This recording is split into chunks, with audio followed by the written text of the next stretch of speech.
Hi guys, I'm Cathy Olivar of DMCI Homes.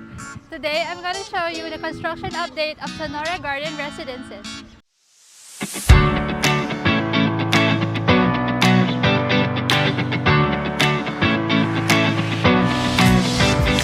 So here, this is the first building, the Cadence building, which will be turned over this year. And these are the amenities: basketball court, the lap pool, the kiddie pool, and the leisure pool.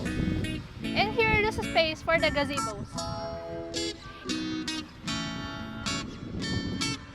If you have more questions and for more information, please feel free to contact me with the contact information below.